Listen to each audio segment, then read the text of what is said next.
The Man Who Carried an Invisible Backpack. Tonight, you can just listen. No fixing, no improving, just being here. There once was a man who carried a backpack no one else could see. He wore it everywhere, to work, to dinner, even to bed. He never took it off because he believed it was part of him. Inside were things he'd picked up over the years. A teacher's voice saying, "You're not trying hard enough." An old friend's silence that felt like rejection. The memory of failing when he thought he should have succeeded. The quiet belief, "I have to be better to be loved." He thought this was just adulthood. Everyone looked tired, everyone looked heavy, so he assumed this was normal. Until one evening, he met an old woman sitting on a park bench, feeding birds. She looked light, not happy in a loud way, just unburdened. He sat beside her and sighed, the way people do when they're tired in their bones. She glanced at him and said, "Your shoulders must hurt." He blinked. "Yeah, they do. How did you know?" She tapped the air behind him. "Your backpack looks full." He laughed nervously. "I'm not carrying anything." She smiled. "Exactly." That night, he couldn't sleep. He kept thinking about what she said, so he tried something strange. He closed his eyes and imagined taking the backpack off. At first, he couldn't. His mind said, "You need that. That's your responsibility. That's who you are." But he stayed with it. Psychologists call this cognitive fusion, when we get so tangled with our thoughts that we think we are them. But philosophers have said for centuries, you are not your thoughts. You are the one noticing them. So he imagined unzipping the bag. Inside, he found not facts, but old conclusions. "I'm not enough. I always mess things up.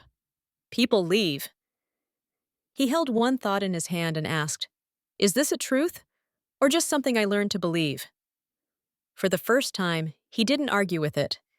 He didn't try to replace it with a positive thought. He just looked at it, like a curious scientist. And something surprising happened. The thought felt lighter, like paper instead of stone. Because thoughts gain weight from resistance, but awareness makes them objects, not identities. He placed a few of them back in the bag, not because they were true, but because they were familiar. Then he left the backpack beside his bed. The world didn't collapse. His responsibilities didn't vanish.